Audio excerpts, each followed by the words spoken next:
My brother mocked me as a warehouse worker and told me to stop pretending, but he had no idea Forbes was releasing my cover story the next morning. The look on his face was priceless. When his phone started buzzing, the smell of grilled salmon and family tension filled the air at Romano's Steakhouse. As my brother, Daniel finished his third story about closing another $1 million real estate deal, I sat across from him, methodically cutting my chicken parmesan while he gestured dramatically with his wine glass. And then I told the client, Daniel continued, his voice carrying to nearby tables, this property isn't just an investment, it's a legacy. Boom. Sign the contract right there. My parents beamed with pride from either side of the table. Mom reached over and squeezed Daniel's hand. We're so proud of you, sweetheart. Seeing your partner at 32. It's incredible. Dad nodded approvingly. That's what happens when you set real goals and work toward them. When you think big. I took a sip of water, letting their praise for Daniel wash over me. Like it had every family dinner for the past 5 years ever since I'd left my corporate consulting job to start what they called my warehouse experiment.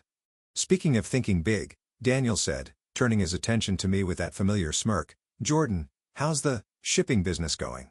Jordan Walsh. That was me. The family disappointment who'd walked away from a 6-figure salary to work in what they assumed was manual labor. What they didn't know was that my warehouse work involved managing a logistics empire that moved $2.3 billion worth of goods annually. It's going well, I said, simply taking another bite. Well, Daniel laughed, the sound sharp and condescending. Jordan, you work in a warehouse. You literally move boxes for a living. Mom tried to soften the blow. Daniel, your brother is finding his path. Finding his path. Daniel's voice rose. Mom, he's 29 years old. When I was 29, I was already making partner-level decisions.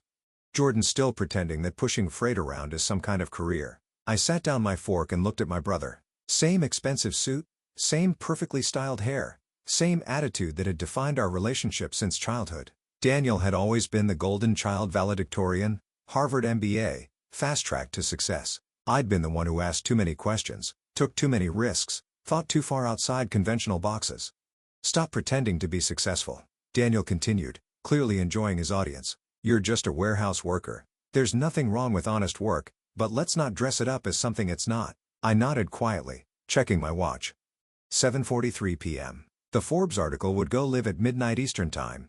In 4 hours and 17 minutes, everything would change. Your brother has a point, Dad said gently. Jordan, we're worried about you. You had such potential. Top of your class in business school, that consulting position at Morrison & Associates. I was making $120,000 a year, I confirmed. Exactly, Mom exclaimed, and you threw it all away to work in shipping.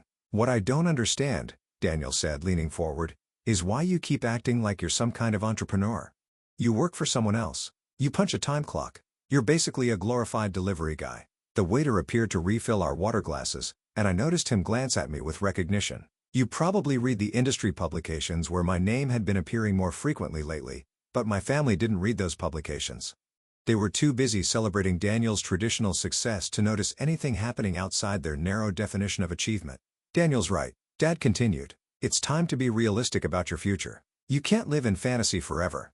What fantasy is that? I asked. This idea that you're building something significant, Daniel said with exaggerated patience. Jordan, you work in a warehouse. In New Jersey, you drive a 10-year-old Honda and live in a studio apartment. When are you going to admit that maybe your original career path was the right one? I pulled out my phone, pretending to check messages while actually reviewing the final draft of tomorrow's article. The headline read the $2.3 billion disruptor. How Jordan Walsh revolutionized global logistics from a New Jersey warehouse. The photo is striking. Me standing in front of one of my automated sorting facilities, wearing the same simple work clothes I wore every day. The same clothes my family assumed meant I was unsuccessful. Put the phone away, Mom said. This is family time. Sorry. I slipped the phone back into my pocket. Daniel, you mentioned thinking big. What's the biggest deal you've ever closed? His chest puffed with pride. $8,500,000. Mixed-use development downtown. Took 6 months to negotiate, but I pulled it off. That's impressive. Thank you. He straightened his tie. Not everyone can handle that scale of responsibility. I nodded thoughtfully. Last month, I'd signed a contract to handle Amazon's East Coast distribution network. The deal was worth $847 million annually. But Daniel didn't need to know that yet. The point is, Dad said, Daniel found his calling early and stuck with it. No detours, no experimenting, just focused ambition. Whereas Jordan, Daniel added with a laugh, is still experimenting with manual labor. The waiter returned with our dessert menus. As he handed me mine, he leaned in slightly. "Excuse me, sir. Aren't you the Jordan Walsh from the logistics articles in supply chain management today?" My family looked up with confusion. I smiled at the waiter. "Yes, that's me." "I thought so. I'm studying business management at Rutgers. Your supply chain innovations are legendary in our program. Professor Martinez uses your case studies in class." Daniel's expression shifted from amusement to confusion. "Case studies? Oh, yes," the waiter continued enthusiastically. "Mr. Walsh revolutionized automated sorting systems. His company processes more freight than any independent logistics firm in the country." I could feel my family's eyes on me. "Thank you. That's very kind. Would it be possible to get a photo? My classmates won't believe I met you." "Of course." As the waiter took a quick selfie with me, I noticed my family exchanging glances. When he left, the table fell silent. "Jordan," Mom said slowly. "What was he talking about?" "Probably some trade publication article," I said casually. "The logistics industry is pretty small. People know each other." Daniel wasn't buying it. He said case studies. "What case studies?" I shrugged. "Harvard Business School did a study on some of our automation processes." "It's not a big deal, Harvard." Dad's voice cracked slightly. "And Princeton," I added. "MIT did one too, but that was more technical." The silence stretched longer this time. Daniel pulled out his phone. "What's the name of your company?" "Walsh Logistics Solutions."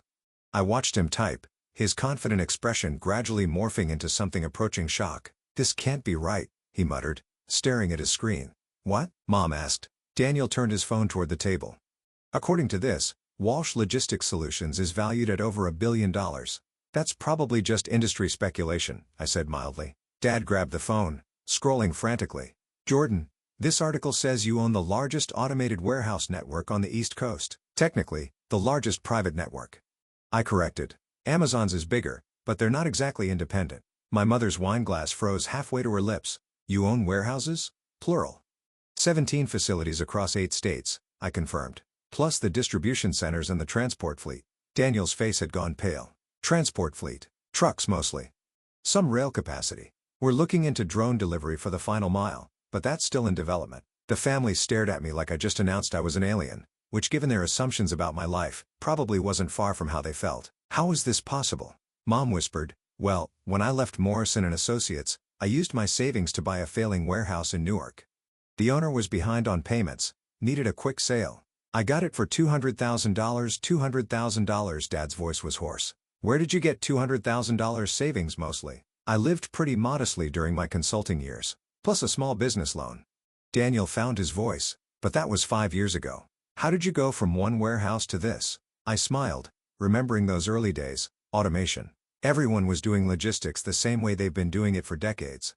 "I figured out how to do it faster, cheaper, and more accurately." And Mom prompted, and companies started hiring us. First local businesses, then regional chains, then national retailers. We grew pretty quickly. "How quickly?" Daniel's question came out as barely more than a whisper. "The first year we did $12 million in revenue. Last year we did $2.3 billion. The number hung in the air like a physical presence. My family sat frozen trying to process what they just heard. "Billion." Dad repeated. With a B. Daniel's phone started buzzing. Then Mom's. Then Dad's. All at once, their phones lit up with notifications. "What's happening?" Mom asked, checking her screen. Daniel's face went white. "Forbes just published something about Jordan." My heart rate picked up slightly. The article had gone live early. "What does it say?" Dad asked urgently. Daniel read from his phone, his voice shaking. "The $2.3 billion disruptor. How Jordan Walsh built America's largest private logistics empire from a single New Jersey warehouse." More silence longer this time. "There's a photo," Daniel continued weakly, "of Jordan in work clothes, standing in front of a massive automated facility." Mom grabbed the phone, staring at the screen. "This is you. This is really you." "That's our Newark facility," I confirmed. "Our first one. We've expanded it considerably since then." Dad leaned over to look at the phone. "It says here you're on the Forbes billionaire list." "Just barely," I said modestly. "Net worth fluctuates with the business valuation." Daniel sat down his phone with shaking hands. "Jordan, you're a billionaire?" "On paper. Most of it's tied up in the company."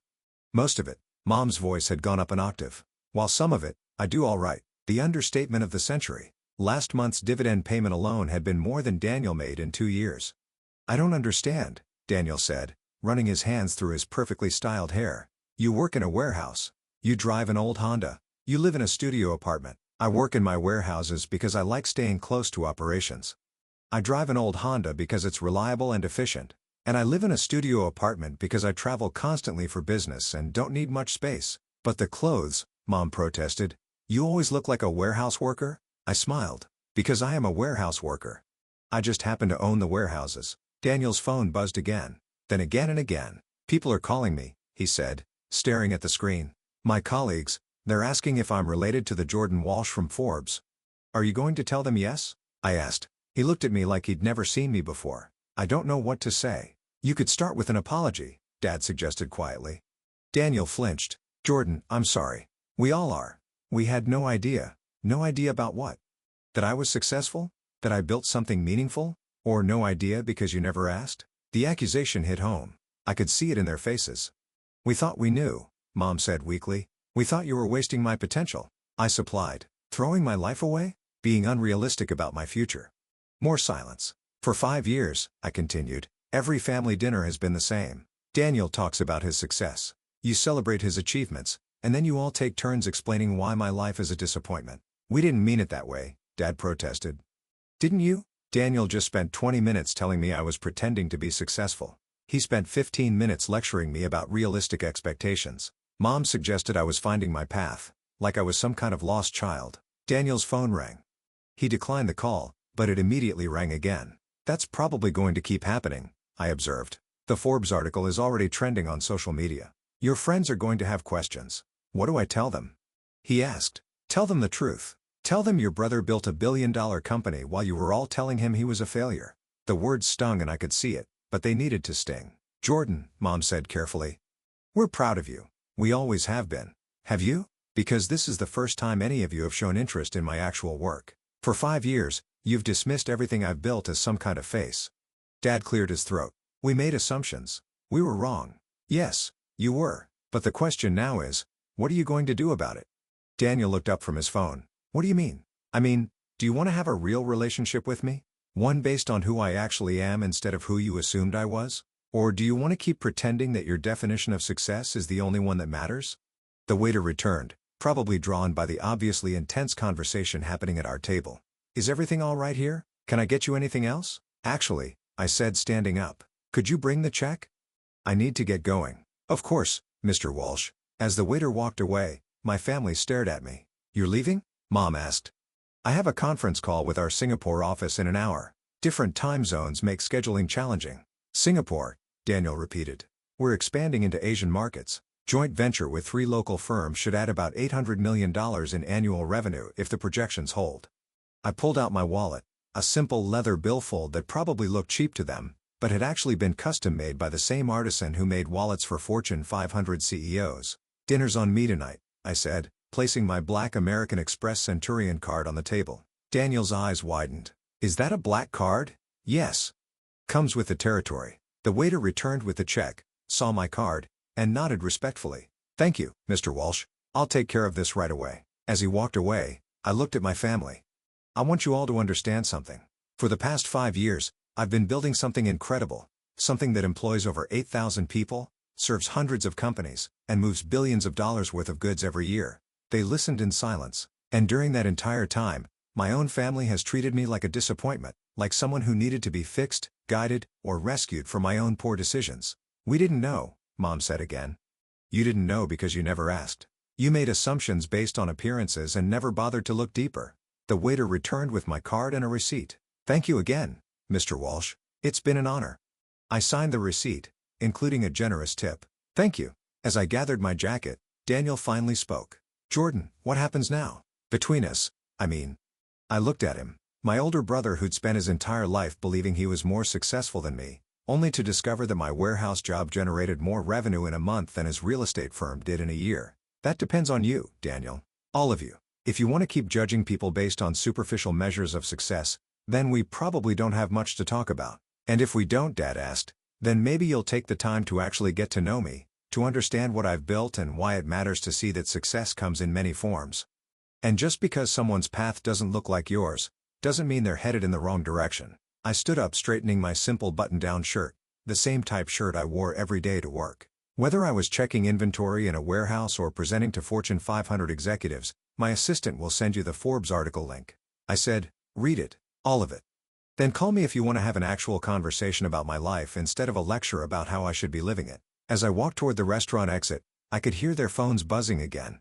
Probably more calls from friends and colleagues who'd seen the article. By tomorrow, everyone in their social circles would know that the warehouse worker they'd been pitying was actually one of the most successful entrepreneurs in the country. Outside the restaurant, my driver was waiting with the car. Not the old Honda I drove to family dinners, but the Mercedes I used for business. I'd been keeping up the facade for so long that even my transportation had become part of the performance. "How did it go, sir?" James asked as I got into the back seat. "About as expected," I replied, checking my phone. 17 missed calls, 43 text messages, and over 200 LinkedIn notifications. The Forbes article went live early. My family just found out they've been lecturing a billionaire about realistic career expectations. James chuckled. "That must have been interesting." Interesting is one word for it. As we drove through the city, I thought about the conversation I just left behind. Part of me felt vindicated. After years of being treated like the family failure, they finally understood what I'd actually accomplished. But mostly I felt sad. Sad that it had taken a Forbes article for my own family to see my worth. Sad that they'd spent 5 years worrying about my future while I was busy building one of the most successful companies in my industry. My phone rang. "Daniel." I considered not answering, but curiosity won. "Hello? Jordan, it's me. I wanted to say something." "What's that?" "I've been reading the Forbes article. All of it. And some of the other articles they reference about your company, your innovations, your impact on the industry." I waited. I had no idea. I truly had no idea what you'd built. And I'm not just talking about the money, although that's impressive. I'm talking about what you've accomplished, the technology, the efficiency improvements, the jobs you've created. Thank you. No, Jordan, thank you. Thank you for not giving up on your vision. Even when we all told you to. Thank you for proving that there are different ways to be successful. And thank you for showing me how small my own thinking has been. It was a start. Daniel. Yeah. Next time we have dinner, maybe you can tell me about your real estate deals and I can tell you about logistics innovations. Like actual siblings who are interested in each other's lives. I'd like that. I'd really like that. After we hung up, I leaned back in the leather seat and smiled. Maybe the Forbes article had done more than just reveal my success to the world. Maybe it had given my family a chance to see me clearly for the first time. And maybe, just maybe, we could build something better than what we'd had before. Something based on mutual respect instead of assumptions. Something worthy of people who'd learned to see past appearances to the substance underneath. My phone buzzed with another call. This time it was Mom. I answered on the second ring. "Hi, Mom." "Jordan, sweetheart. I just finished reading the article. All of it. And I wanted to say," her voice caught, "I wanted to say how proud I am of you. Not because of the money, but because of what you built. Because of who you are." "Thanks, Mom. And I wanted to ask, would you maybe show me one of your warehouses sometime? I'd love to see what you've created." I looked out the window at the city lights, thinking about my family, my company, and the future I was still building. "I'd love to show you, Mom. I'd really love to show you. Sometimes the best revenge isn't proving people wrong. Sometimes it's giving them the chance to see they were wrong and helping them become better people because of it. And sometimes, just sometimes, a Forbes cover story can heal a family that forgot how to see each other clearly." The warehouse where it all started was only 20 minutes away. Maybe it was time to bring them home.